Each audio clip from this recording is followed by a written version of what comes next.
Cupola, welcome to my channel. Madrid are through to the next round. Como no te voy a querer, como no te voy a querer. Si fuiste campeón de Europa una y otra vez. Let's go. Now, before we start, we just want to go into it with Vinicius Jr. I mean, that was a top Champions League performance. In the last 5 seasons, Vinicius Jr. has 51 GA and Kylian Mbappe has 50 and no other player has more than 38. He is absolutely Mr. Champions League. He is the guy that always guns down Manchester City. He is the guy that in the Champions League, when Real Madrid call on him, he stands up and he is counted. Benfica, both legs. Manchester City, both legs. Now, yes, of course, my concerns is like, oh my goodness, how many chances did he miss today? Vinicius Jr., you need to be scoring those chances. Kill Man City. Kill them. And guys, when I say kill them, I mean score the goals and finish them off. Do you know what I mean? Because I think, the game was easy. And of course, the first goal should have been a goal. Bernardo Silva handballed it. Vinicius Jr. shot. And then he scored the resulting penalty. He missed the first one in the first leg. And after that, I feel like Manchester City were kind of giving a lot of effort to score a goal, but they were leaving a lot of space in behind. Vinicius Jr. missed sitter upon sitter. And I know Kylian, if he was on that pitch, he probably would have had 3-4 goals today. I'm just going to be real. But in the end, Vinicius Jr. did make the difference again at the very end of the game. He had one ruled offside and then he scored. Mr. Champions League, Real Madrid are through to the next round. And Vinicius Jr., big up, another top performance, played by himself in both legs in terms of the main attacker, Brahim playing behind him. And you know what? Subsequently, he's done his job. Excellent stuff. And Real Madrid do the job because Vinicius Jr. did his job. 3 seasons, Manchester... Let's just be real. Manchester City are owned by Real Madrid. In the last 3 seasons, Real Madrid have knocked Manchester City out, and out of the last 5, they've knocked them out in 4 games. They are the bosses. That's all I can say. Now, before even going into the game itself, because Manchester City actually started so well. They started so well. They were putting Real Madrid under tremendous amount of pressure, and Manchester City knew that they were going to do that. Started the game, but Courtois made some amazing saves. I just want to talk about Courtois for a moment, guys. I think he's an all-timer. I think Courtois is an all-timer. I'm sorry. How does he pull off some of the saves? I just do not know. I mean, the save that he made from Erling Haaland, that has to be in the Hall of Fame of the Champions League. It's impossible to make that save, man. He made another save from Rodri, but I'm just thinking, who are you? Like, what? His reflexes for a tall goalkeeper, 6'6". He's taller than Gianluigi Buffon. He's taller than Ike Casillas. He's taller than Manuel Neuer. But the saves he pulls off, his reflexes, his reaction time is second to none. I don't think, personally, I've watched a keeper on top for as long as I've seen Courtois. He has to be an all-timer. Why is he not being mentioned? Mention him right now. And again today. Unbelievable saves. And the saves he makes always keeps Real Madrid in the games.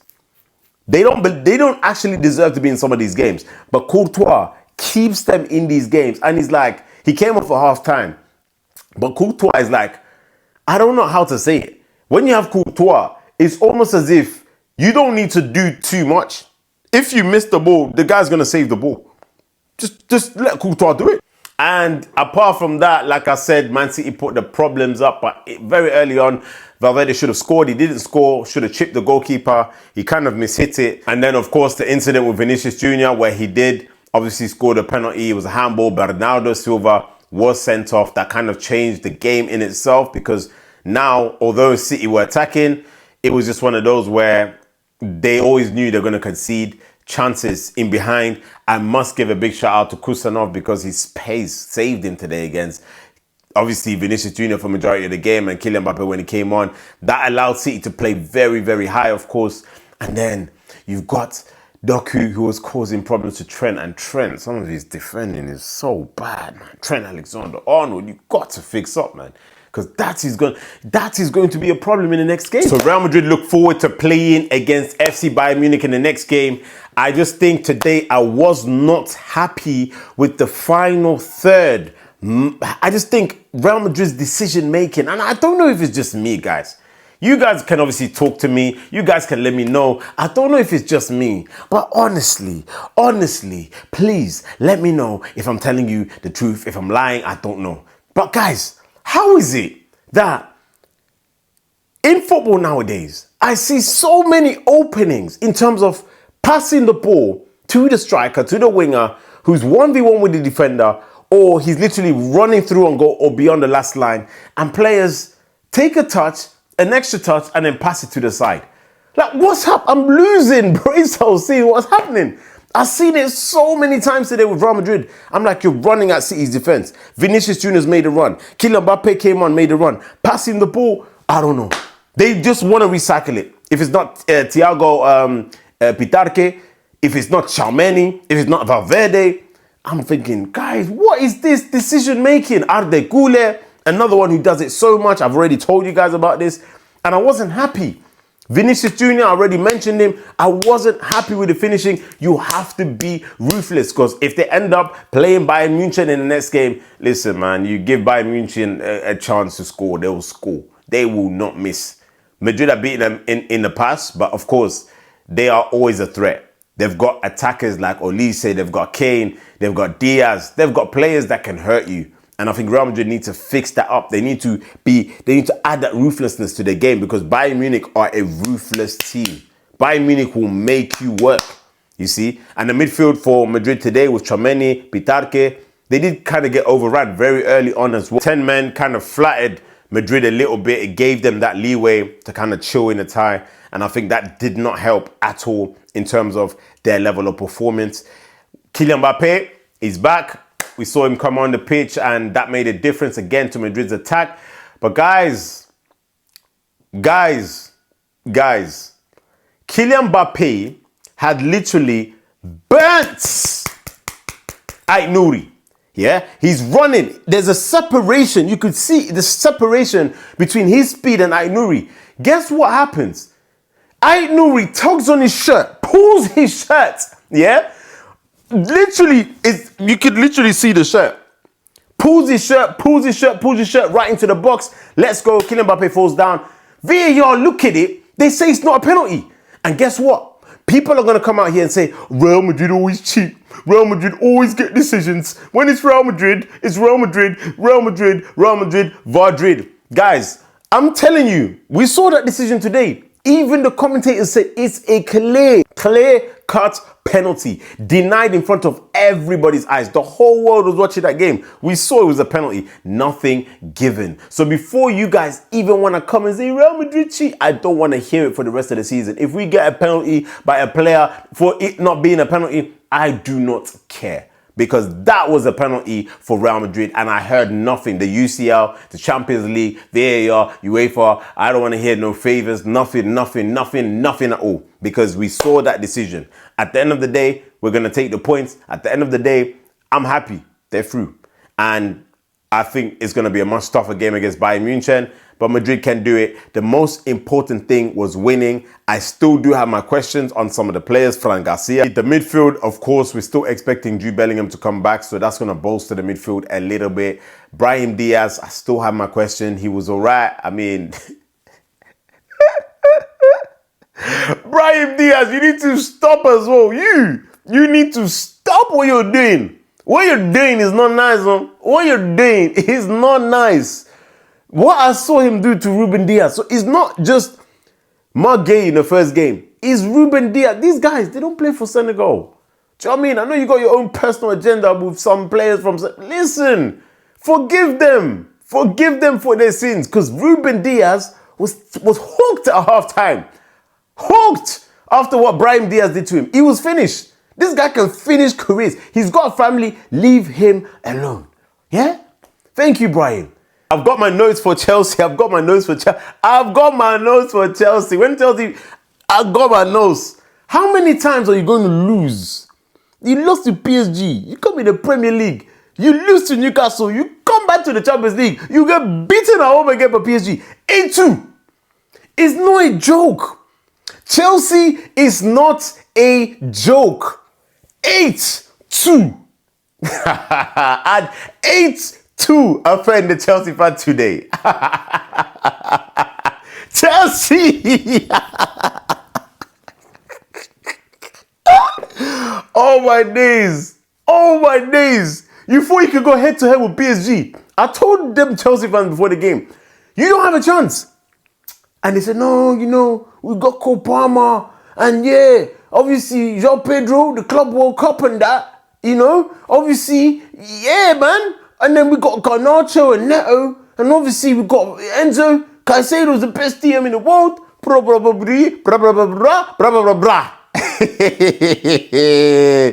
You want to play football with me? Let's go. PSG. I don't think you guys understand, yeah?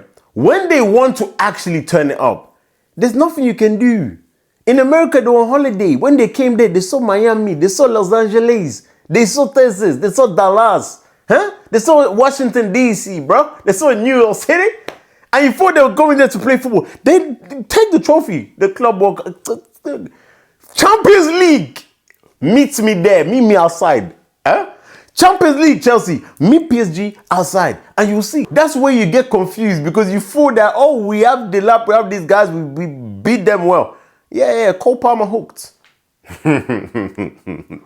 João Pedro hooked. Enzo Fernandez hooked. This is the thing, yeah? This Kvaratskhelia guy as well. Me, I need to have words with you. The first goal, long ball, is against Sarr. Much bigger, stronger centre-back. This guy said stiff arm.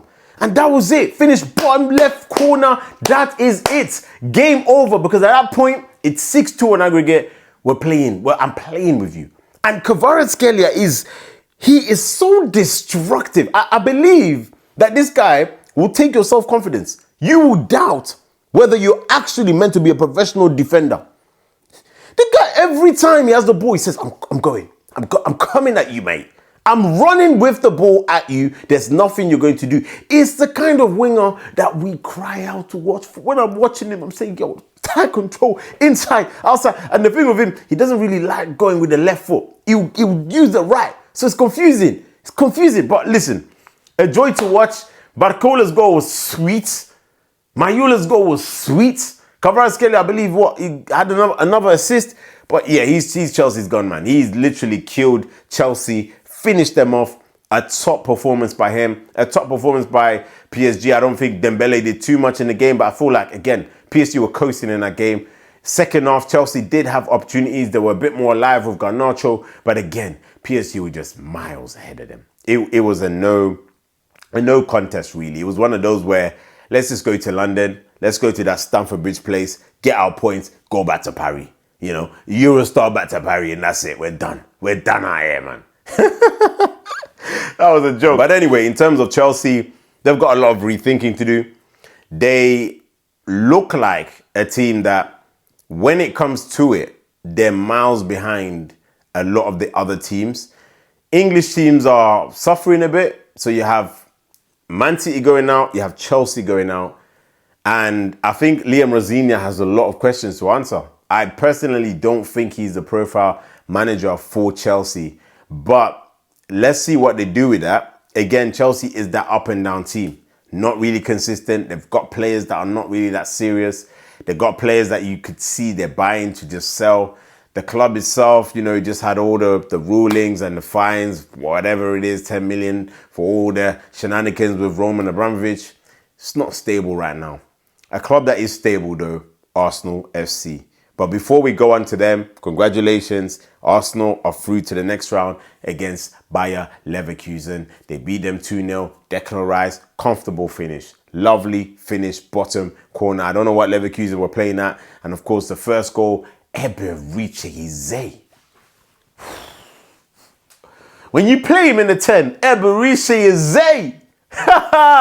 Eberechi. Announcing yourself on the Champions League stage. My goodness, what a goal. He came off injured, but what I was seeing from him in the first half, I was like, this is more like the Eze that we saw at Crystal Palace.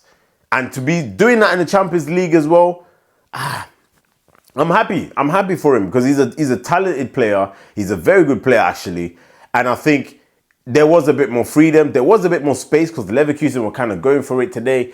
But I think overall, that first half, Arsenal were all over Leverkusen. They literally just, I mean, the goalkeeper kept them in it, but Arsenal probably should have been 3-0 up, 4-0 up in that first half alone. Again, with the corners, in Europe, they're not allowed to do whatever they're doing. The referees blow for it most of the time, and you can see Leverkusen in both legs have dealt with the corners that Arsenal threw at them. Because of that, they're not allowed to crowd, pull, and I see the referees giving those fouls and those decisions. Overall, easy. I think they play Sporting in the next round. I believe they'll beat Sporting as well. They'll have too much for them. Sporting did come back against Bodo Glimt, 5-0, which is crazy. But again, I think Arsenal will have too much for them. But since when? You tell me, since when, as a goalkeeper, are you allowed to handle the ball, handball, outside the box? So we go from Premier League, the FA, we deal with those VAR people. Then we come back to UEFA after the penalty that was given for Madueke last week. Then we have Raya handballing the ball outside the box. Guys, how have the rule book changed for Arsenal FC this year? This season, the rule books have completely changed. You can, the ball is in your hand, you throw outside the box.